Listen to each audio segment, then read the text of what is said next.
Hey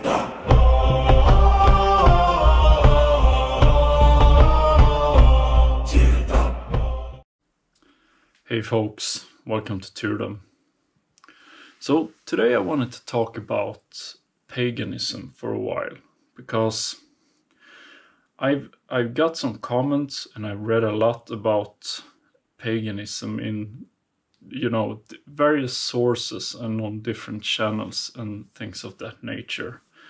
And I can't help to shake the feeling that we are sometimes missing the point with paganism. And when looking at paganism, and I would say Norse paganism in particular maybe, it's often very centric around the gods and the deities. And I will be the first one to show my appreciation for a good saga and a story about the gods. I'm not saying anything about that. But we must not forget that paganism in itself, the core of paganism, is a nature religion, if you will. It's not so much a belief system like modern religions. And I think that there are certain groups, especially in the States, that are very, very centric on certain gods, and they account it to very specific types of heritage and things of that nature. I do not associate at all with those types of beliefs. And like I've said many times on this channel, every single person living on this earth has a heritage. And depending on how far you go back in their each respective ancestry, they will have been pagan at some point in time. Right? So when we have all that out of the way, I think that this fixation with the gods, again, I appreciate the gods, I believe in the gods, and I think the gods are archetypes and, north stars for us to follow. But I don't believe it was rigged as the modern religions are today. And I think this focus on worshipping certain deities or gods is highly influenced in monotheistic religion. And I will be the first one to say that that's not how it worked, And then we have the whole notion of reconstructing Norse paganism. I'm sorry, but that's not going to happen. This is so far back in time that it will be, I would say, impossible to say that this is exactly the way it worked.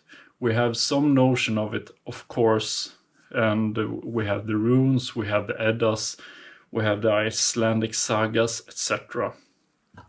But if you stumble upon the people who are purists and they tell you that you're doing that wrong, it's just bullshit. 100% guarantee bullshit. And the farther you come from the source, the more bullshit it will become. I'm sorry to say, but like I've said, I think that when I grew up, my nearest runestone and Viking burial was 150 meters from where I lived. And that does something to you, right? And my notion is that the closer you actually are to all of this, these cultural influences, the less extreme you are, if you catch my drift.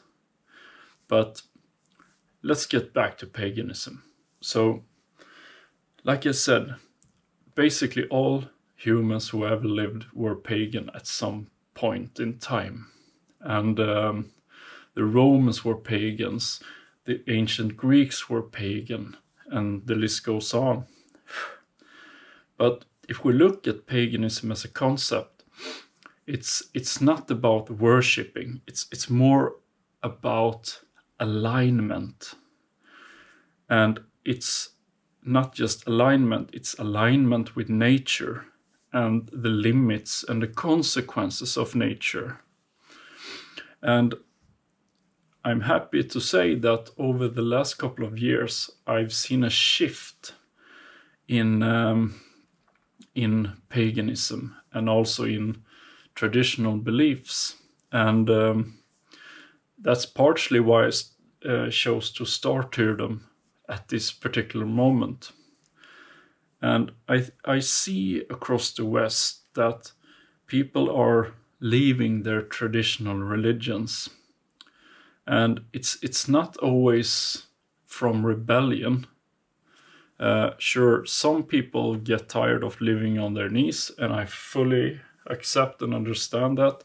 But I think it's something deeper, because these monotheistic religions, my feeling is that they're not connected to the core of the human existence in itself.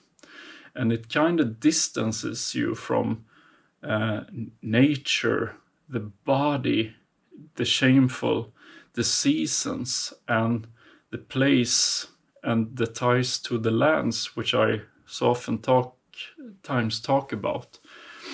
And I think that many people feel lost today. And I think it's due to this disconnect from the natural world, so to speak. And the traditional monotheistic religions, they don't give you any real answers.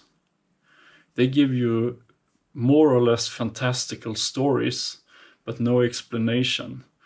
And this is why I so often use the old stories and the old myths to try to create an understanding of the world in modern times, because I see these connections clearly. And I think the solution is not new gods in particular, and definitely not more dogma, which we have pretty much of in the traditional religions, Abrahamic in particular. And I think people are longing for something grounded, if that makes sense. And I think that paganism and the connection to nature feels more embodied than these, pastiches of belief systems that are offered. And paganism is also intimately tied to the seasonality. I've talked about time being circular rather than a continuum. And this makes it feel more real, more authentic to people.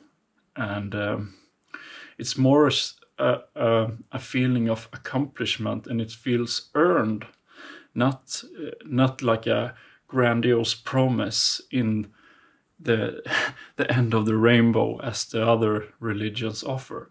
That's why I think that people are turning to paganism once again, because this is the original system for existing in the natural world.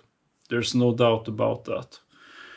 And I think that traditional religions, they tend to become more and more abstract over time, since they align less and less with reality in itself.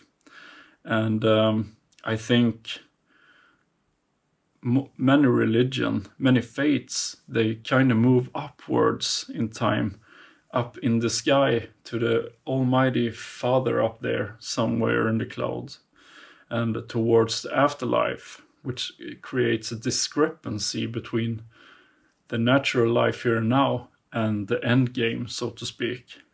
And I feel that people, they feel disconnected from all of this and these promises, and they don't feel embodied in it, if that makes sense.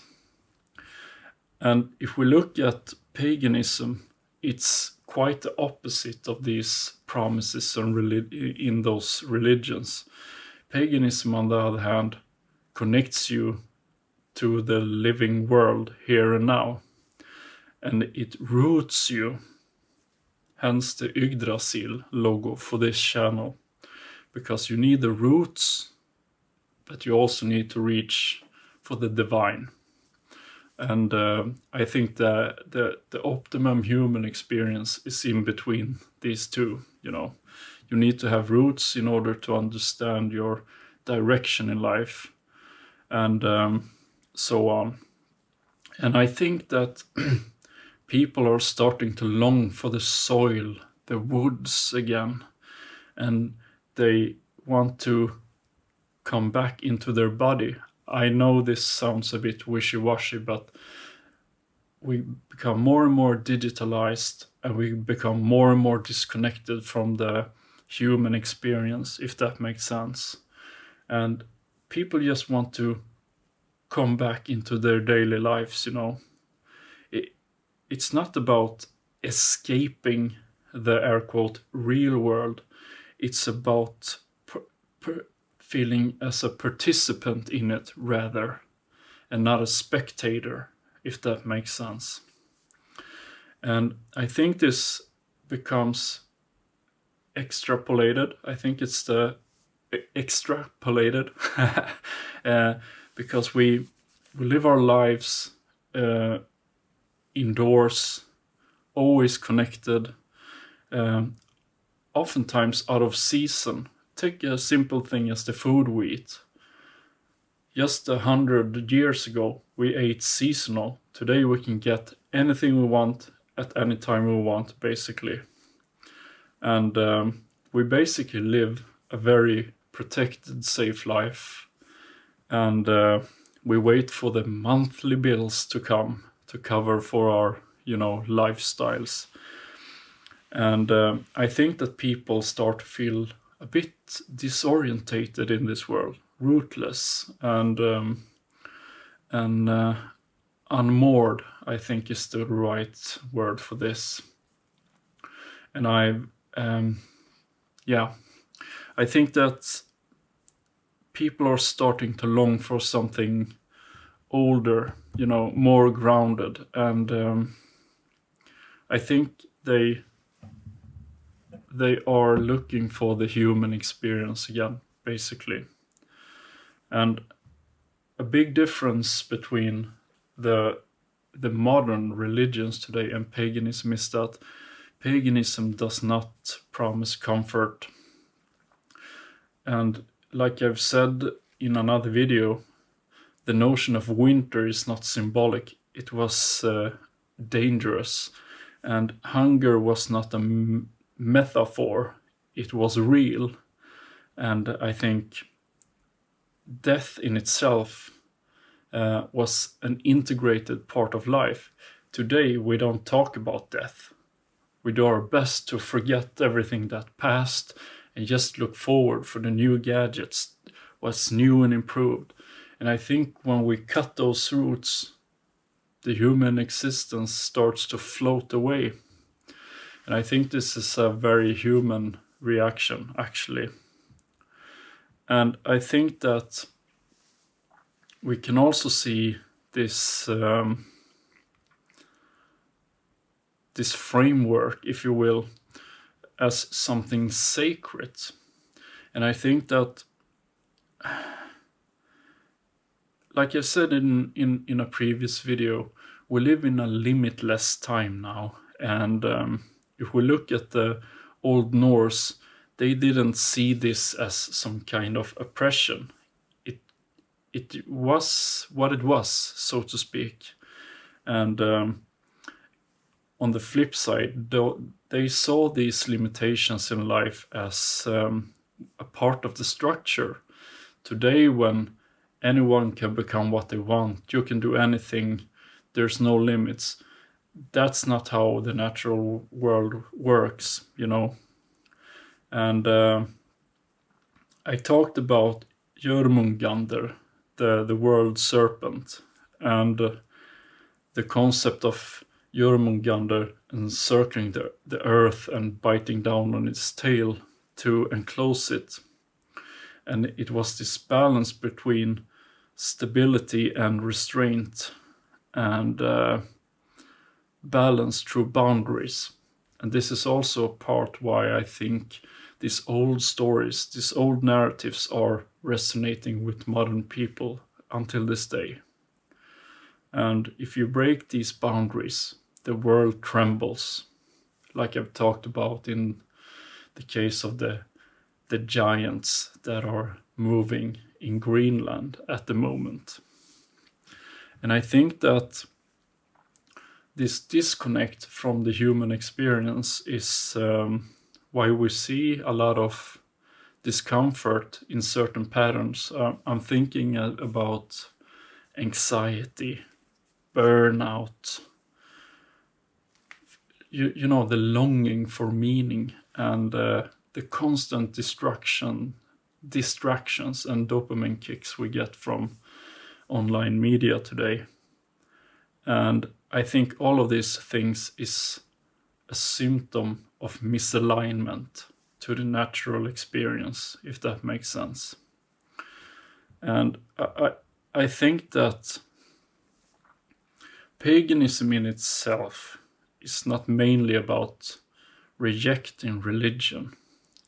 It's more of a thing of returning to reality itself. And the funny thing with all of this is that nature has not changed a bit since we started to walk on two legs, you know, on this earth.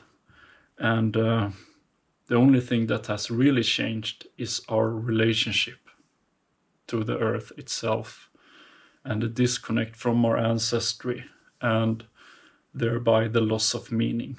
And like every relationships in life, they require participation, you know, to work out. So let me know what you think. And yeah, thank you for listening if you followed along this far. And I'll talk to you later. Tyrdom out.